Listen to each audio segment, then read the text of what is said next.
Ayan guys, day 5 na tayo ngayon. Day 5. Tapos na ko na to kahapon. Yan, halos isa't kalating araw kong ginawa. Medyo matagal kasi kailangan nating pantay-pantayin. Sasalpakan natin ng ganyan, no. Ito. Yan. Para magpantay-pantay sila.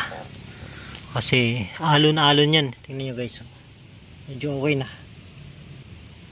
Wala kasi tayong yero. Ay yung Kuko lumber. Medyo mahal. So kawayan na lang. Yan na lang. Ito. Ginawa ko na ngayon. Umaga.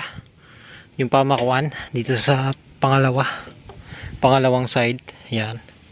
So hopefully matapos ko to hanggang hapon. Ayan guys. Oh. Medyo pantay naman. So yan. Kunin na natin yung mga kawayan doon. Lalatag ko na. Tara.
Tingnan nyo yung ulam namin, sarap.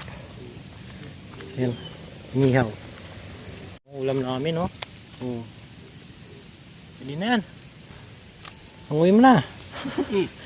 Sarap. Ayan, no? Sarap ng picnic namin dito. Oh.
Ayun guys, paspasan na natin.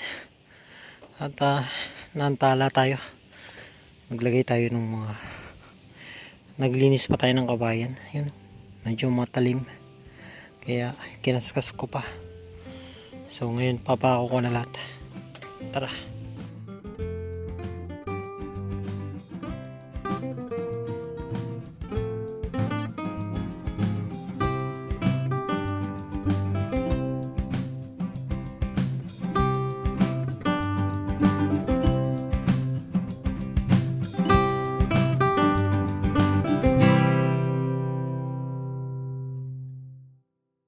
Ayan guys, konti na lang. Bukas hindi ko na kaya. Pagod na ako. Ayan, palubog na yung araw. Alas 5 na. Ito na lang yung tira guys. Ayan. Medyo kukulangin tayo sa kawayan. At maraming pa naman tayo doon. So maglilinis na naman ulit tayo ng kawayan. Hanggang dito lang yan. Bukas. Mga 3 putol pa. Ayan guys. So yun lang natapos ko ngayon guys. Bukas ulit. Gabi na. Dilim na. Ito na yung kabuuan niya. Pag makita nyo. Yan. Yan. Yan ang view. Kikita na yung kabuuan. Hanggang bukas na lang ulit guys. Linggo. Tatapusin ko na talaga yan. Bye bye.